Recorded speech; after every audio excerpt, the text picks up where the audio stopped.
Seguir siguiendo el corazón y coquetear con la intuición. Seguir creciendo y esquivando las... Muy buenas noches. Muchas gracias a todas las personas que me siguen. Y bueno, hoy de vuelta, después de una semana por compromisos laborales, vamos a decir. Quiero tocar dos temas, porque realmente me tiene muy preocupado. Y evidentemente el Paraguay, para que cambie, no sé qué tiene que ocurrir. Porque entramos siempre en las mismas vorágines. Gobierno tras gobierno. Y esto recién arranca. Entonces más me asusta.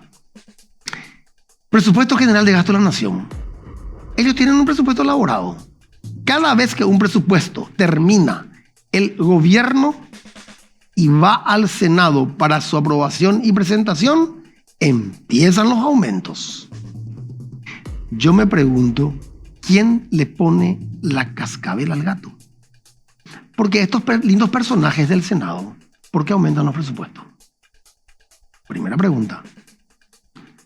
Y la segunda, el señor presidente de la República electo, conjuntamente con el vicepresidente, han prometido inversión profunda, sostenible a educación, salud y seguridad. Yo me pregunto, con lo que quieren aumentar el presupuesto, estos personajes del Senado que la apañan a ciertos sectores, ¿a dónde vamos a llegar? Ahora leo, es simpático. Yo no sé qué opinan ustedes, pero para mí es muy simpático ver que van a aumentar el 85% de subsidio otra vez a los transportistas. ¿Qué hicieron los transportistas con los subsidios del gobierno que se fue? ¿Hasta dónde es lo que nos vamos a ir? ¿Hasta dónde? Les dejo esa incógnita. Segundo tema. Yo no puedo creer que calculo, a ver un poco, el 15 de agosto al 15 de septiembre son 30, estamos 25, 35, 45 días de asunción del nuevo gobierno. Yo todavía no vi el plan de ejecución o de proyección a 10 años por parte del Ministerio de Obras Públicas y Comunicaciones. ¿A quién están esperando?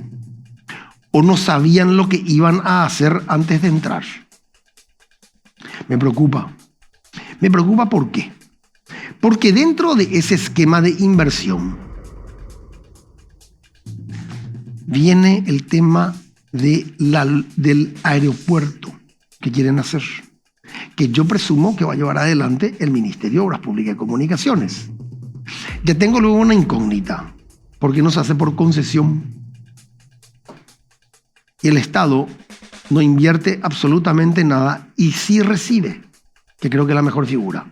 Pero lo que más me preocupa es quién va a poner la ubicación del aeropuerto.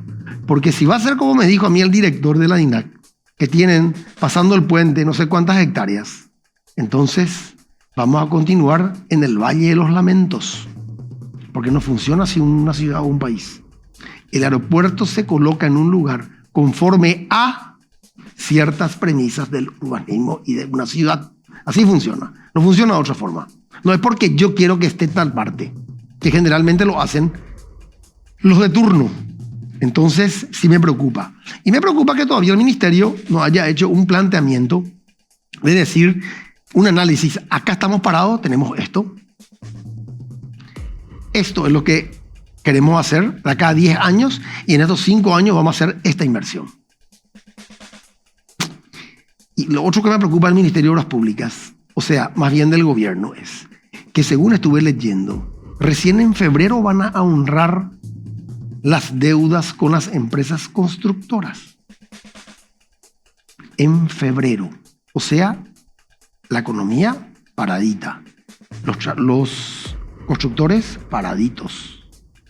Yo me pregunto, claro, porque van a colocar los bonos. Yo me pregunto una cosa, ¿es tan difícil que el Parlamento Nacional autorice el pago de la deuda a los constructores? Y una vez teniendo los bonos, con los bonos se devuelve la plata al Banco Central. Es una pregunta que la dejo picando. O sea, no sé si se puede, no se puede, no sé si se quiere o no se quiere, pero sí me preocupa la situación. Un poco por ahí quiero caminar. Bueno, hoy está conmigo la doctora Vanessa Cúa, directora de jubilación de la nueva administración del IPS. Hola, Vanessa. ¿Cómo andamos? Buenas noches, señor Gustavo Massi. Es un gusto estar aquí acompañándote y hablando de un tema que me apasiona, que yo lo enseño en la academia desde hace más de 10 años, que es la seguridad social. Y hoy, si me permitís una aclaración, es gerente de prestaciones económicas. Ya. Y dentro de la gerencia de prestaciones económicas está la dirección Sí. de jubilaciones y pensiones y la dirección de riesgo laboral. Ajá. Y bueno, con mucho gusto aquí para responder las preguntas y las inquietudes que tengas. Algo rápido y breve para que la gente entienda. ¿Qué es la seguridad social? La seguridad social es la protección que la sociedad le da a sus miembros para que cuando se presentan las contingencias sociales que se pueden presentar a lo largo de la vida, los ingresos que tienen esas personas, que se pueden ver reducidos o desaparecidos por esas contingencias, sean paliados por la sociedad, de tal forma que esa persona pueda tener una vida digna desde que nace hasta que muere.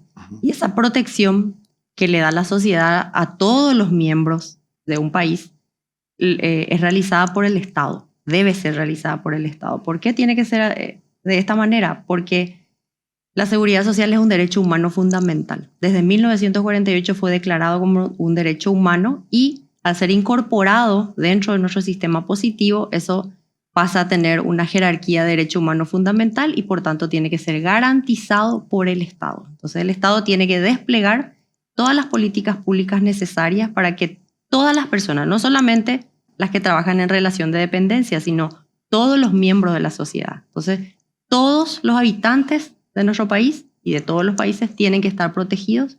¿Para qué? Para que si por alguna razón estas contingencias sociales, ¿cuáles son? Enfermedad, maternidad, accidentes, invalidez, vejez, muerte, que se presentan a lo largo de la vida, entonces no generen el descenso de la calidad de vida de las personas. El Estado tiene que salir a su auxilio cuando se presenta una de estas contingencias y tiene que protegerle de manera oportuna y de manera suficiente. Esa es la seguridad social. Realmente nuestro país no tiene una cultura previsional. Por eso yo te agradezco, te felicito que hayas traído este tema a la mesa y bueno, tenemos que aprender, ¿verdad? Categórico. Y vos sabés que vamos a ir conversando en estos temas que a mí me preocupan realmente del IPS. Pero yo digo nomás, como el IPS, en base a lo que estás diciendo, Sí. el IPS no cumple con la función de los aportantes. ¿En qué sentido? Hoy no hay servicios. O sea, hay. Pero es una lucha para el pobre aportante en el día a día. Ellos dicen, yo estoy aportando y no recibo lo que estoy aportando. ¿Verdad? O sea, es un poco, yo sé que no es tu culpa, ¿verdad? Y tampoco de la administración que llegó, porque yo avisé, hay que refundar el IPS, porque los que se fueron, y yo lo digo públicamente, destrozaron el IPS. Destrozaron, pero en mayúscula puedo decir, lastimosamente. Pero eso sí me preocupa, ¿verdad? Que la reacción, o sea, cómo se reacciona para realmente llegarle al aportante y que tenga lo que tiene que tener. Así es. No es tan fácil. ¿Cómo avanza el tema de los benditos navegantes? Bueno, ese es un tema. Antes de entrar a los navegantes, quiero decirte que yo coincido contigo. Tenemos una gran deuda con nuestros aportantes y con nuestros jubilados, sobre todo en lo que se refiere a las prestaciones de corto plazo, que es la protección de salud. Sí. Porque la seguridad social es justamente eso, protegerle en su salud Sí. y darle medios de subsistencia, es decir, dinero, ¿verdad? Sí. Cuando se presentan esos problemas a lo largo de la vida. Y hoy realmente tenemos graves problemas para cumplir nuestra función, nuestra misión institucional en lo que es la protección de salud de nuestros asegurados y nuestros jubilados.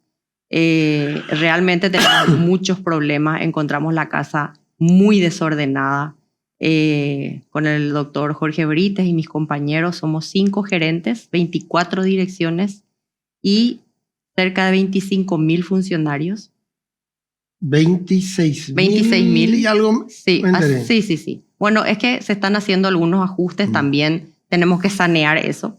Y esa es una tarea, no es muy agradable hacerlo, pero hay que hacerlo, ¿verdad? Porque esos 25 y pico mil funcionarios generan también una sangría económica porque hay que pagarle los salarios. Sí. Y ese pago merma o disminuye los recursos que tenemos para cubrir las otras obligaciones que tenemos. Entonces hay un desorden generalizado, gastos que se incrementaron de manera geométrica en los últimos 5 años y todo eso tenemos que arreglarlo, ¿verdad? Porque de lo contrario la vida y la subsistencia del IPS está en grave riesgo. Un poquito más adelante vamos a ver cómo están las finanzas, cómo están las reservas de la institución y tenemos que tomar decisiones rápidas, decisiones drásticas para mantener el fondo de jubilaciones y pensiones y para que el fondo siga creciendo. Obviamente. Nosotros no solamente hoy no está creciendo, sino que está decreciendo. ¿Por qué?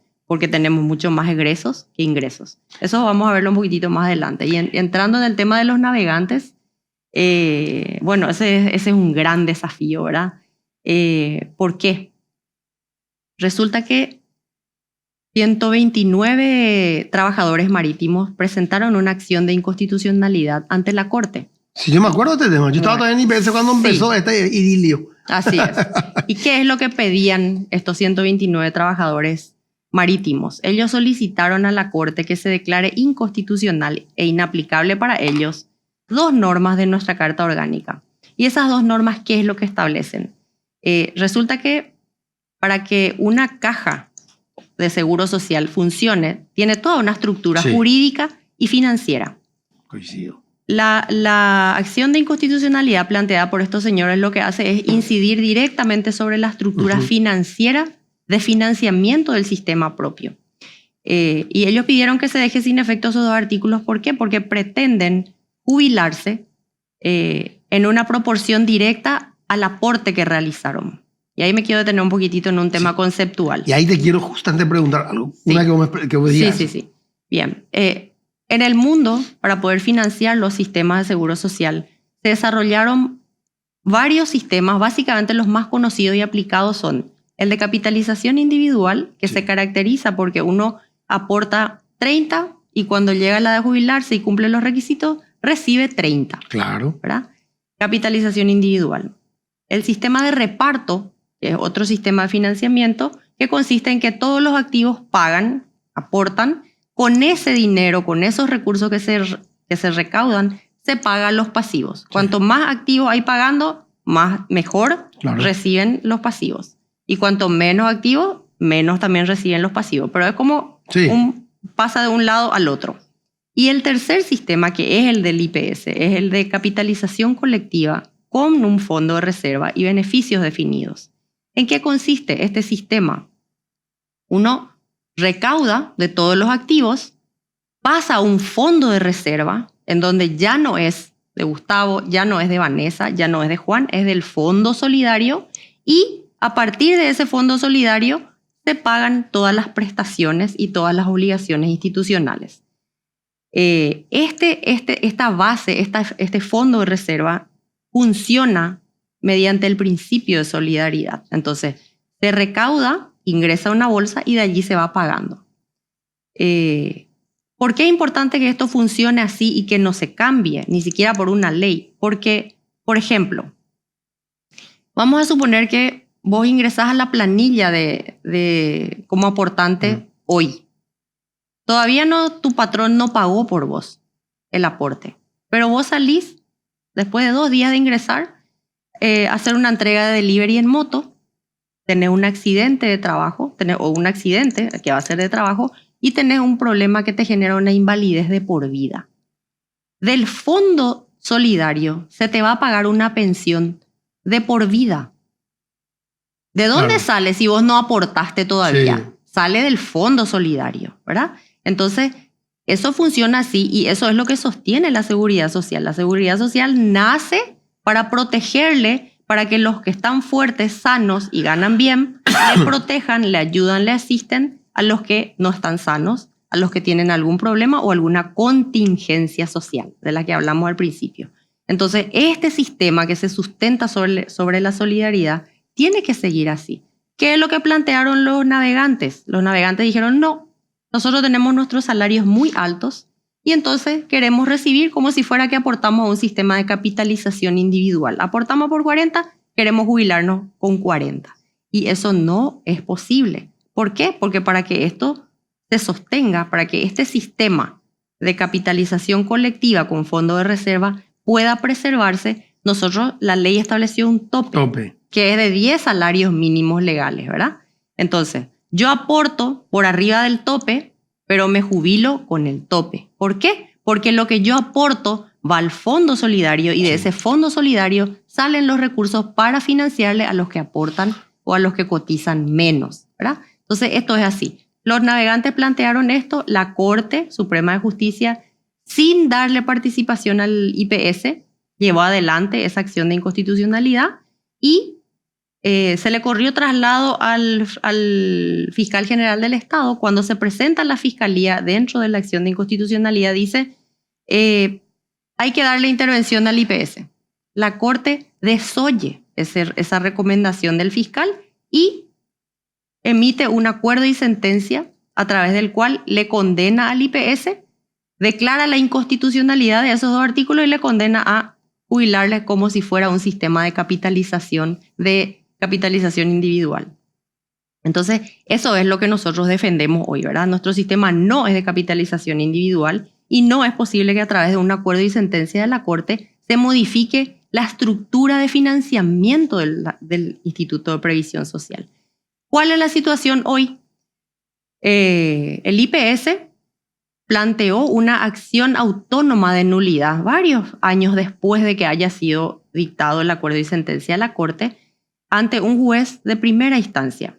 Esa acción autónoma de nulidad es la que hace unas semanas atrás se declaró que la caducidad de ese juicio. Ah, mira. Así es. ¿Por qué? Porque alegó el juez que el Instituto de Previsión Social no impulsó el proceso. Entonces, la caducidad es una sanción que la ley le da a un litigante que, digamos, no demuestra el interés de impulsar su reclamación, ¿verdad? Sin embargo, nosotros de la evaluación que hicimos del expediente tenemos la certeza de que ese expediente no caducó.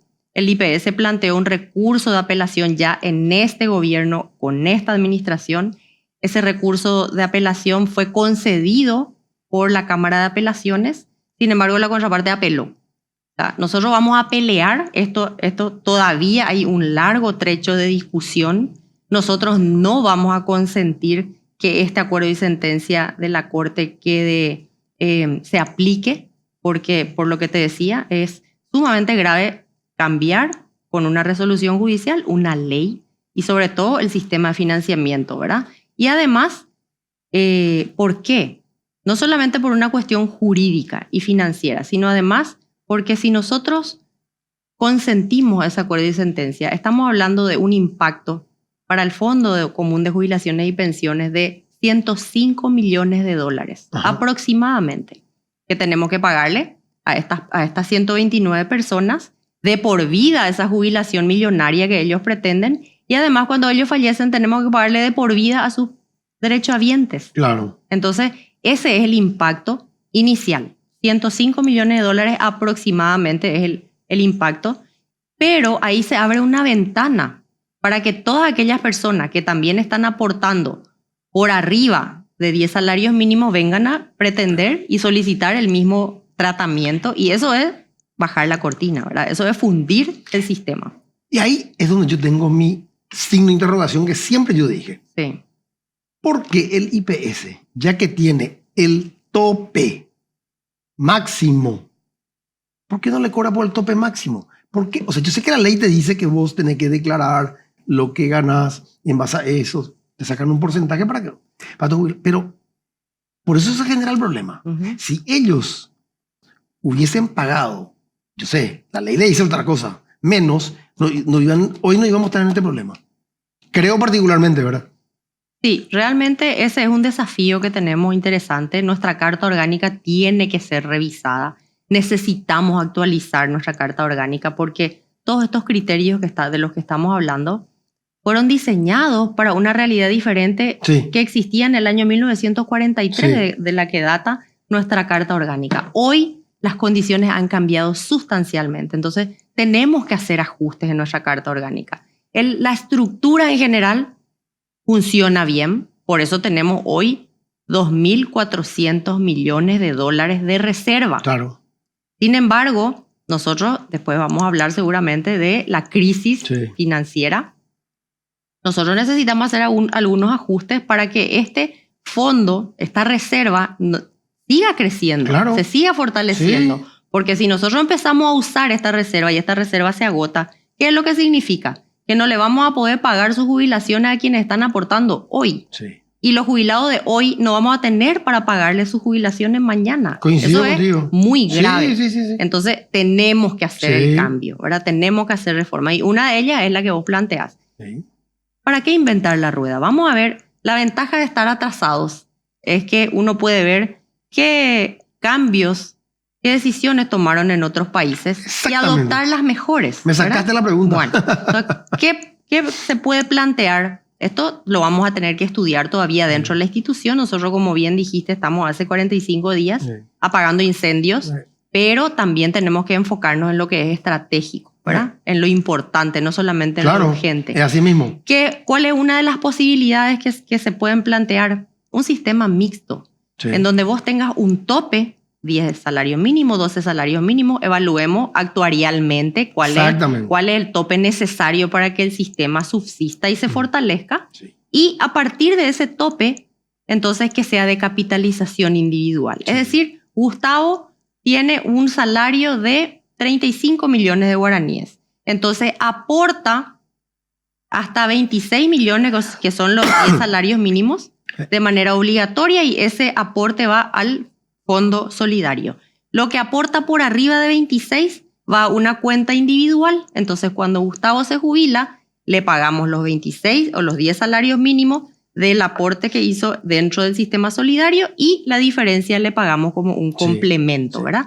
Ese es un sistema mixto que es una de las salidas posibles. Hay otras salidas, pero lo que tenemos que hacer es no cerrarnos Claro. a la revisión, Sí. a las reformas, pensar en las mejores soluciones, Sí. evaluar el impacto actuarial y financiero de esas decisiones y tomar esas decisiones en base a ciencia, en base a datos, en base a información certera, real, Sí. ¿verdad? Y sobre todo con la responsabilidad que tenemos hoy de preservar la salud financiera de la institución. Sí. Nosotros, aunque no sea muy simpático, nos vemos obligados a tomar decisiones que a lo mejor no van a ser del agrado de todas las personas, pero nosotros nos debemos Sí. a los 800.000 cotizantes que tenemos. Nosotros tenemos que pensar en ellos, porque a ellos le tenemos que dar la jubilación. Vamos a ir a un corte y quiero seguir sobre ese tema, porque justamente el domingo me hicieron una entrevista en otro canal y justamente toqué ese tema. Vamos a un corte. Seguir siguiendo el corazón y coquetear con la intuición, seguir creciendo y esquivando, seguir siguiendo el corazón y coquetear con la intuición. Vanessa, háblate de los fondos de reservas. Sí. Quiero continuar un rato con el fondo de reserva, hacer una explicación corta y avanzamos. ¿Qué te parece? Excelente. Buenísimo, vamos. Hay unas gráficas. Ahí están. Aquí en esta gráfica vemos la evolución que fue teniendo ese fondo de reservas y quiero explicar brevemente cómo se juntaron estos 15 billones de guaraníes que representan más o menos 2.200 millones de dólares. Sí. Resulta que, ¿cuál es el flujo de ingresos más importante en el IPS? Aporte obrero patronal, lo que se cobra todos los meses, más la renta que genera todo nuestro patrimonio, ya sea financiero Sí, algunos. o inmobiliarios, ¿verdad? Entonces, aporte obrero patronal más la renta se usa para pagar todos los gastos del mes y lo que sobra se ahorra. Así se formaron estos 15 billones de guaraníes. Ustedes ven la evolución. Desde 2011 teníamos 4.000 millones y eso hoy son 15.000 millones que representan 2.200 millones de dólares. Creemos, según las estimaciones, que vamos a alcanzar algo más de 2.400 millones de dólares para fines de este 2023. Ahí en la gráfica todavía está 2022 porque el año todavía no se cerró. Bueno, esto es lo que hay que proteger. Esto es lo que hay que proteger. Esta es la evolución del fondo. Siguiente, por favor. ¿En qué está distribuido ese importe de 2.400 millones de dólares? Está distribuido así. Tenemos un casi 12% en inmuebles, la mayoría de ellos improductivos. Sí, me consta. Que necesitamos vender. Sí. ¿Por qué necesitamos vender? Porque estamos en crisis, como vamos a ver. Y si nosotros no tenemos liquidez, si no tenemos dinero, no le vamos a poder pagar a los jubilados con un balde de tierra. No, necesitamos liquidez. Necesitamos deshacernos de esos inmuebles porque nos generan gastos. De los improductivos. Por supuesto, de los improductivos. A mí me tocó en suerte, cuando fui director de infraestructura, a mi cargo estaba inversiones. Sí. Y cuando me siento a mirar la película, digo, esto es una locura. 13.000 cuentas corrientes y de las cuales un porcentaje chico son las que están activas. El resto está muerto. Así es. Bueno, ahí empezamos a tener reuniones con el equipo, porque éramos, gracias a Dios, un equipo. Y como yo en el sector privado trabajo en inversiones inmobiliarias, entonces le digo, acá tenemos que crear la figura de las inversiones, porque la ley habla luego para el sistema jubilatorio que tiene que hacer inversiones para sostener el sistema jubilatorio. Para acrecentar el patrimonio. Y para acrecentar el patrimonio, sí. Correcto, esa es la palabra. Sí. Muy bien, pero si está estático, o sea, está bien, se valoriza, pero hay inmuebles que se pueden vender porque no vas a hacer vos nada. Entonces tenés dos figuras. O llamás a inversión del sector privado en donde creas una figura de alquiler, donde la inversión viene por parte de ellos le da por 10, 15, 20 años, como te dice la ley, y el flujo te viene entrando a vos para el sistema jubilatorio. Así es. Bueno, que fue lo que hicimos con el paseo de los árboles. Así es. Bueno, pero muchas veces por el tiempo te gana, y a mí me ganó el tiempo. Entonces, el mismo modelo que se utilizó también para arrendar los inmuebles que tenemos en el Chaco. Claro. Fue un concurso de ofertas con inversión. Sí. Lo mismo que se hace también, que se hizo con el Hotel Guaraní, el Hotel Acaraú, todos esos son inmuebles productivos, pero el resto son inmuebles improductivos. Sí. No solamente no generan renta, sino que generan gastos. Claro. Hay que mantener corto el césped, hay que poner guardia, hay que pagar impuestos. Todo. Bueno, entonces, si vemos en la gráfica, una parte importante está en inmuebles. La anterior, por favor. Ahí. Bueno, casi 12% en inmuebles. Tenemos prácticamente 15% de préstamos a funcionarios jubilados y pensionados. Y el 73% restante está en herramientas financieras, bonos, CDA, etc. Esto tenemos que cambiar. Tenemos que hacer cuáles son las inversiones que nos generan más renta. Los préstamos a jubilados, pensionados y aportantes. Ahí estamos percibiendo tasas arriba de 15% de interés. Sin embargo, las colocaciones nos generan en promedio 7% de interés. Esto hay que cambiar. No solamente tenemos que volver líquido lo que es inmueble, sino que además tenemos que invertir más en lo que nos genera más renta. Y vos sabés que yo ahí tengo un tema con el tema de los fondos de inversiones. Sí. Yo siempre pregunté, nadie se anima nomás, pero yo creo, te tiro como para un análisis, si yo con los fondos jubilatorios financio las obras públicas, a la banca, por supuesto a la empresa, en una tasa que está por debajo de la tasa bancaria, pero por encima de lo que me paga el banco, pero con aval del gobierno para que me asegure de que me va a retornar la plata a mi fondo. Esa es una forma de hacer sostenible el fondo, y yo te puedo asegurar que va a tener una movilidad económica terrible. y una rentabilidad mayor y una seguridad en la inversión. Así De hecho, mismo. esa figura que estás planteando vos se utiliza en muchos países del mundo. ¿Por qué? Porque las obras públicas son inversiones Sí. que se realizan a largo plazo. Así mismo. Y sin embargo, nosotros tenemos las colocaciones en nuestro sistema financiero, la mayoría en plazo de 5 años. Pero vos Entonces, calcula, el gobierno que se fue, espectaculares, el negocio de Ambrosio hicieron. Cesión de derecho a las constructoras para las obras públicas. Tasa, hoy está en tasa al 16%. O sea, fortuna ganaron.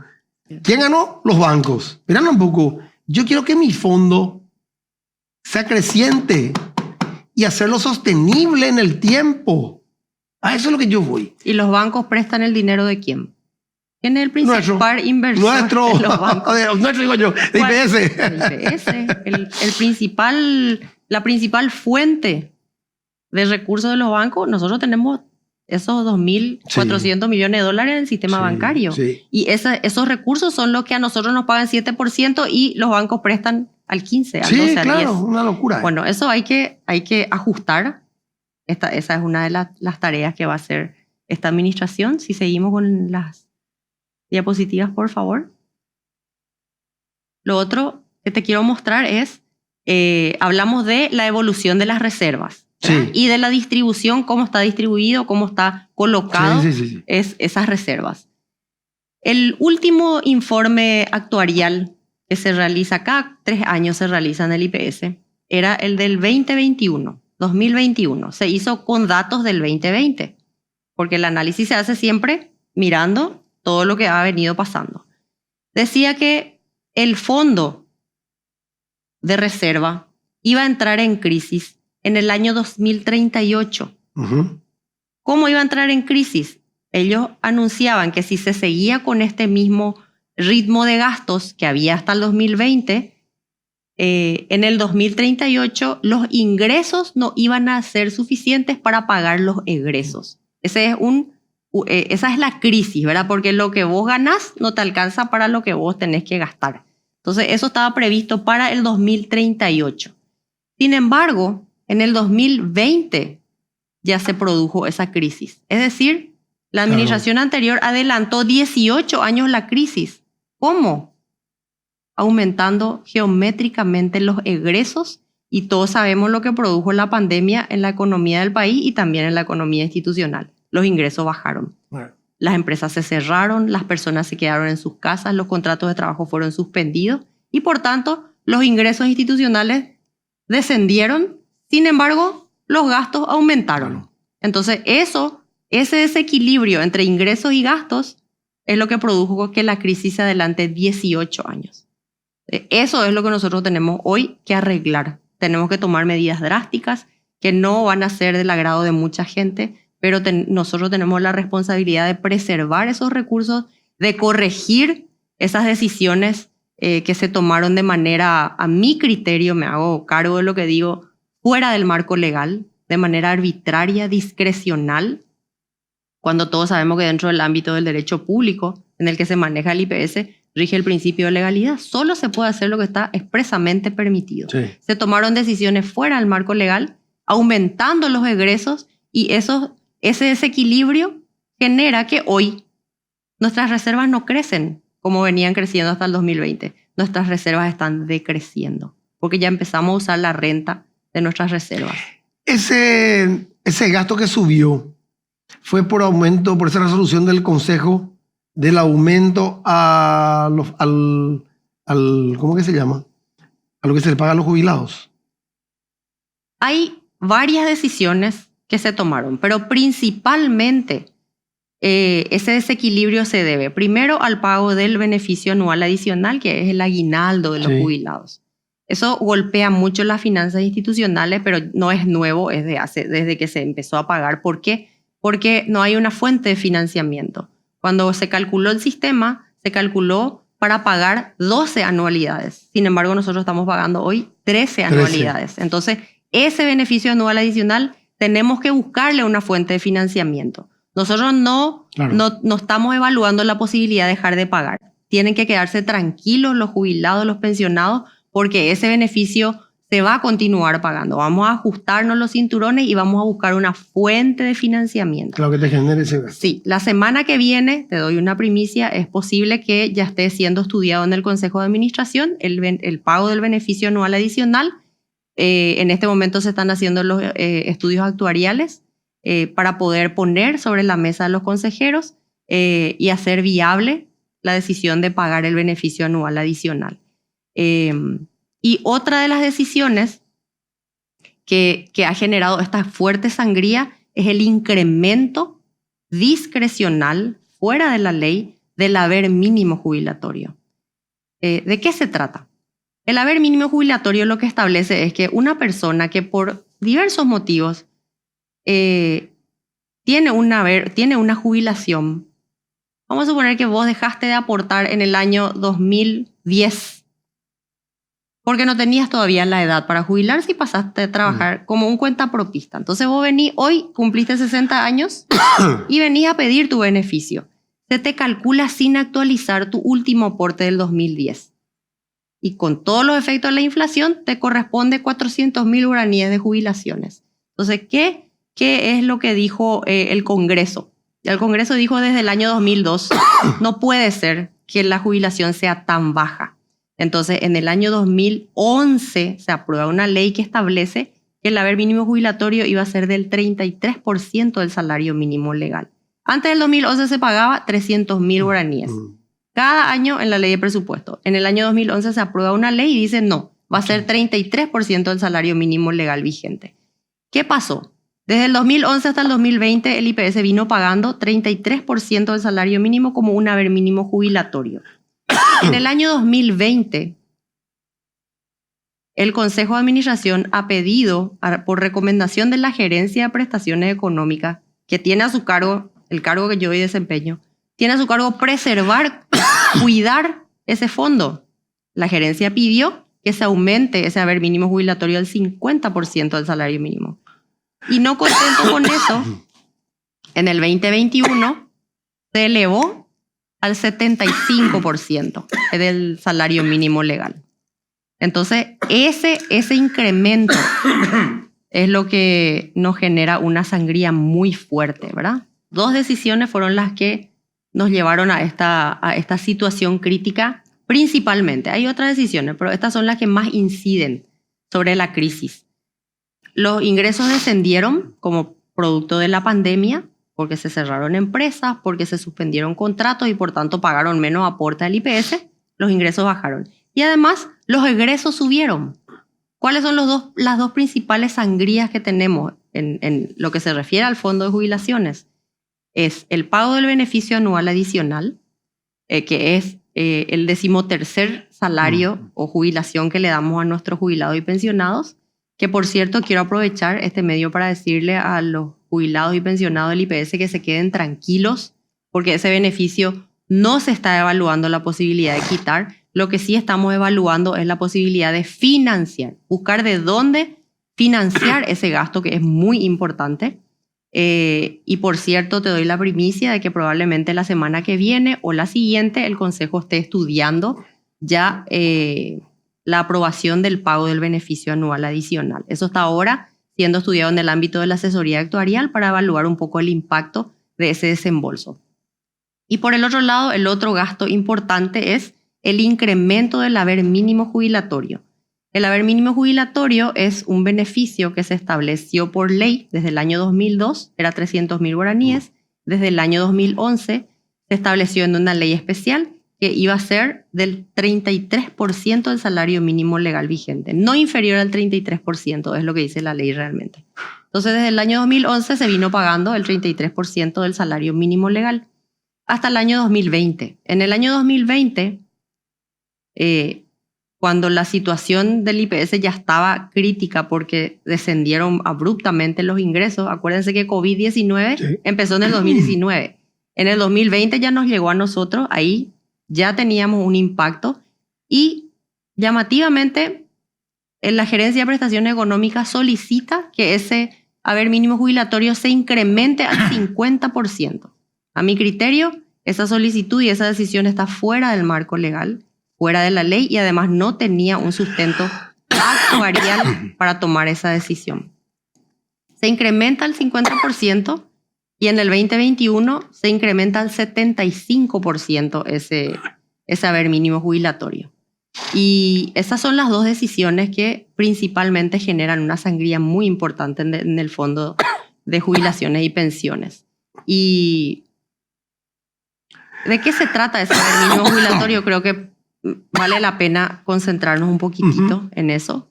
Si vos aportaste por ciertas condiciones hace 10 años atrás y dejaste de aportar porque todavía no tenías edad para jubilarte, entonces o saliste a trabajar en el sector, en otro sector, o sos cuentapropista o sos empresario, entonces dejaste de aportar.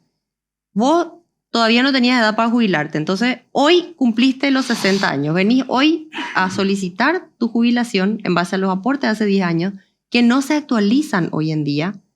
Se te calcula y tu jubilación va a ser muy baja. ¿Por qué? Por los efectos de la inflación. Sí. Tu salario hace 10 años atrás era muy diferente a lo que podría ser hoy. Entonces, el cálculo sale muy bajo.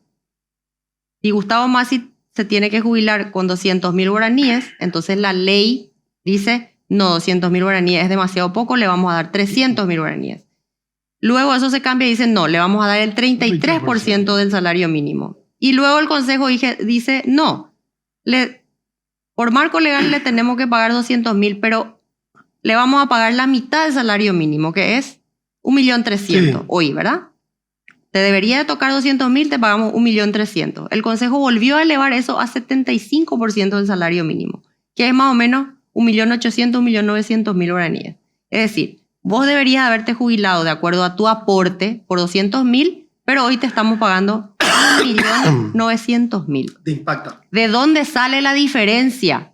Del fondo de jubilaciones y pensiones. Y ese gasto es lo que genera esa sangría enorme. Entonces hoy tenemos que ver cómo financiar el beneficio anual adicional y tenemos que evaluar el impacto grave que tenemos con ese incremento que a mi criterio fue al margen de la ley. Nosotros en el ámbito público nos regimos por el principio de legalidad, que dice que solamente está permitido hacer lo que está expresamente autorizado por la ley y eso no, a mi criterio, no está autorizado por ley y además no teníamos condiciones actuariales para aumentar el egreso sin lesionar gravemente el fondo de jubilaciones y pensiones. Entonces eso hoy tenemos que ver cómo arreglar, ¿verdad?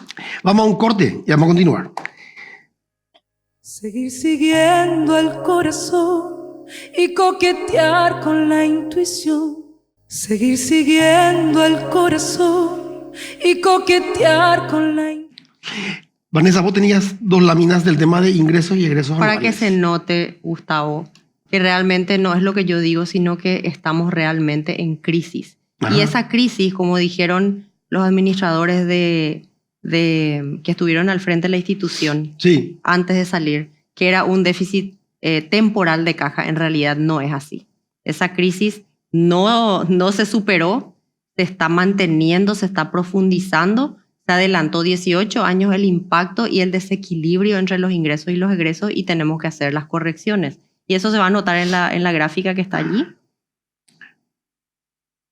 Allí. Sí. En el 2011 vemos la línea verde, que son los ingresos del IPS, y vemos también la línea roja, que son los gastos.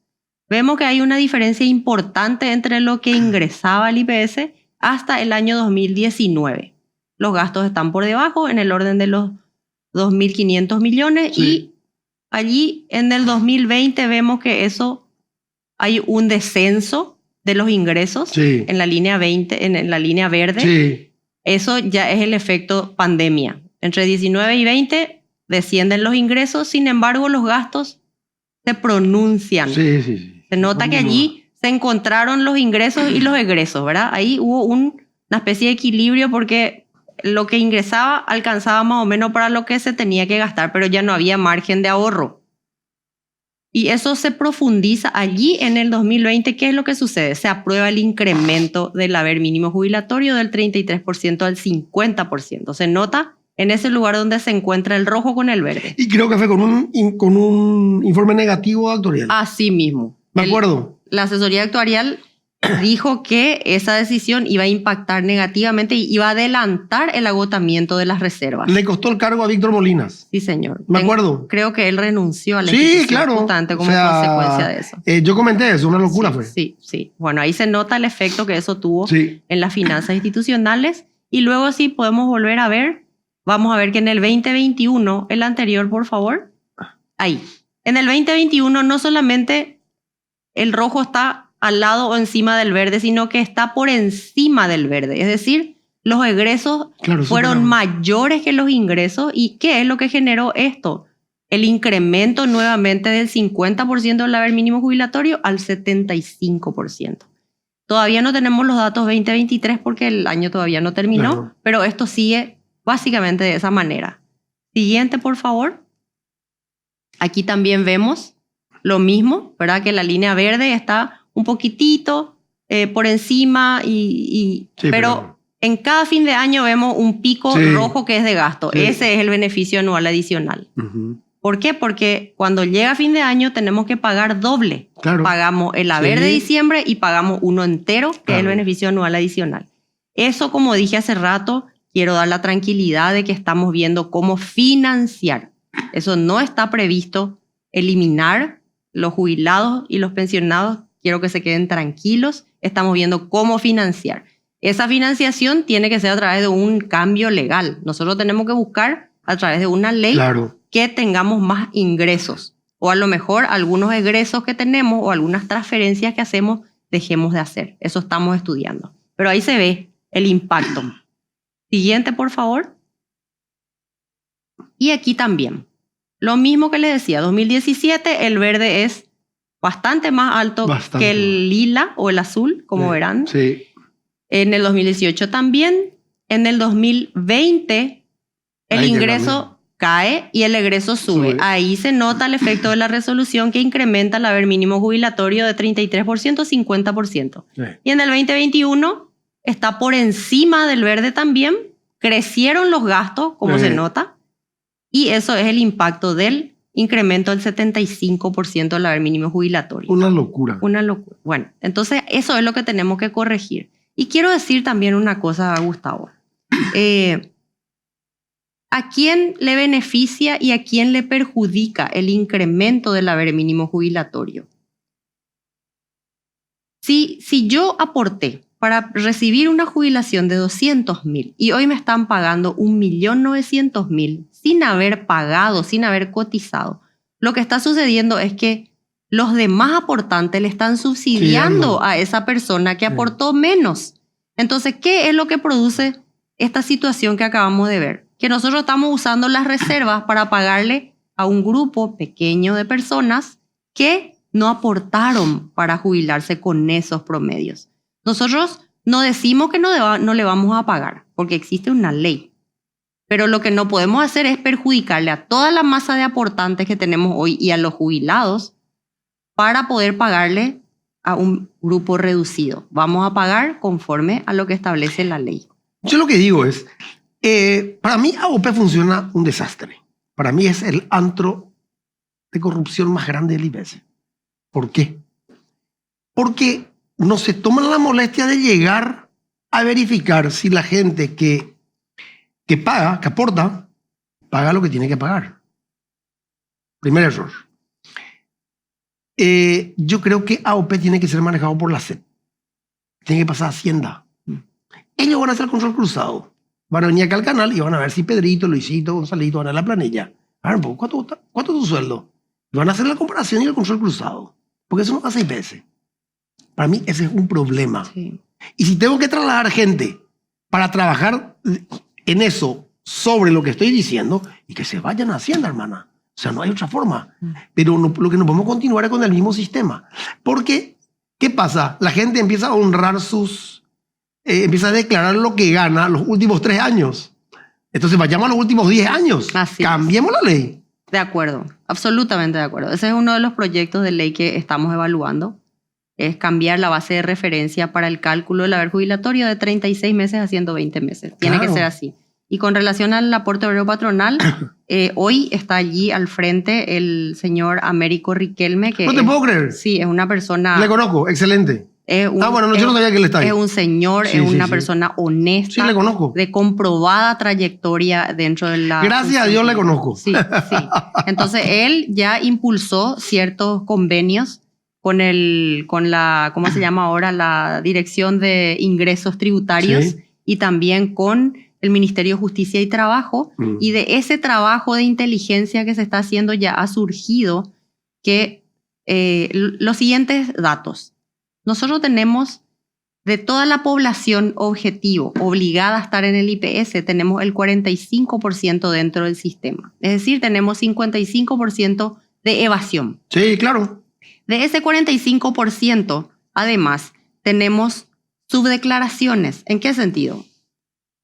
Yo tengo una empresa y declaro que tengo 3 funcionarios a los cuales tengo asegurado en el IPS. Sin embargo, tengo en realidad 20 funcionarios por los cuales no aporto. Ahí hay una sangría muy importante.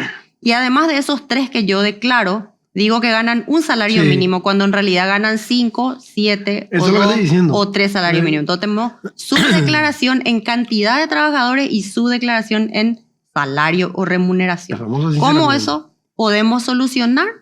Extendiendo el periodo para el cálculo del haber jubilatorio. ¿Por qué? Porque si yo sé que van a calcular mi jubilación en base a los últimos 10 años que yo aporte, a mí me va a interesar como trabajadora que se aporte la realidad. Porque si no, mi jubilación va a ser muy baja. Entonces, ese tipo de cambios, ¿y a quién le puede perjudicar cambiar la base de 36 meses a 120 meses? O de 3 años a 10 años. A nadie. Solamente el tramposo. El tramposo. Porque el tramposo aporta por un salario mínimo y los últimos 4 años aporta por 5 o 7 salarios mínimos. Totalmente Entonces, de acuerdo. Nosotros estamos obligados a administrar y los congresistas a legislar para beneficio de la generalidad. Nosotros no podemos pensar en la minoría que lo que hace hoy es aprovecharse de las debilidades del sistema. Tenemos que cambiar esa base reguladora de 36 meses a 120 meses. Eso es clave para fortalecer nuestras finanzas y también para transparentar y que los trabajadores sean nuestros aliados. Sí. A ellos les va a interesar aportar en base a la realidad.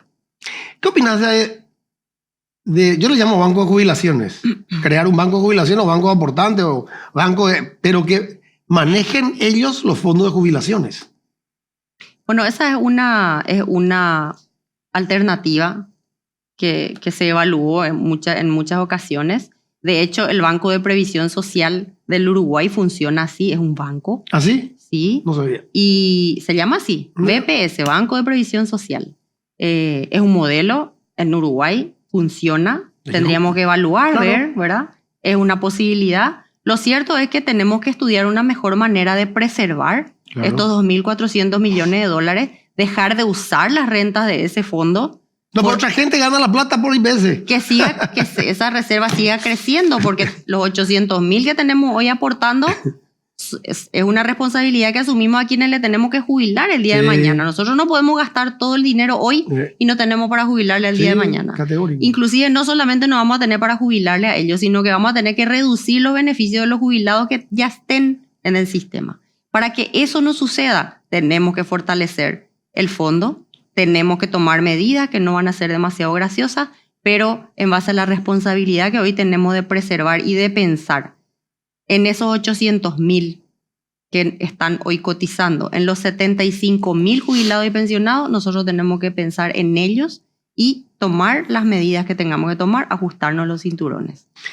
Vanessa, nos llegó la hora y me quedé con preguntas, pero realmente te agradezco que hayas venido, porque la gente tiene que entender lo que es el sistema de jubilación, ¿verdad? Y el tema de seguridad social, la gente tiene que entrar en el tema. Es un tema que le beneficia a todo el mundo.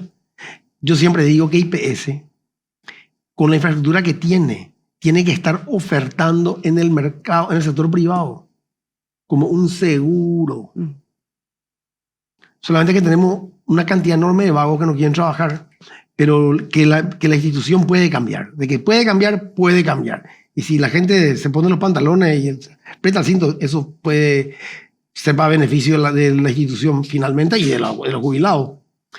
Yes. Mis queridos amigos, bueno, les agradezco a los que me siguen, a las órdenes, sigan escribiendo. Nos vemos el próximo miércoles. Me quiero despedir, si me Sí, permitís. sí. Agradecerte la invitación y transmitir la certeza de que el equipo de trabajo que hoy está al frente de la institución en los cargos gerenciales, también del presidente, el doctor Jorge Brites, nosotros tenemos el compromiso de volver a darle la agilidad, la eficiencia al Instituto de Previsión Social.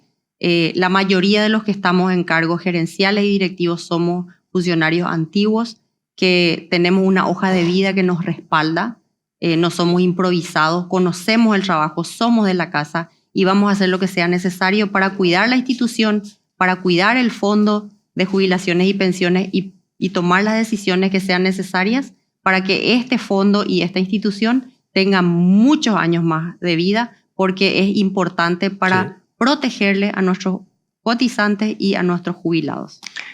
Así es. Gracias, Vanessa. Gracias. Seguir siguiendo el corazón y coquetear con la intuición, seguir creciendo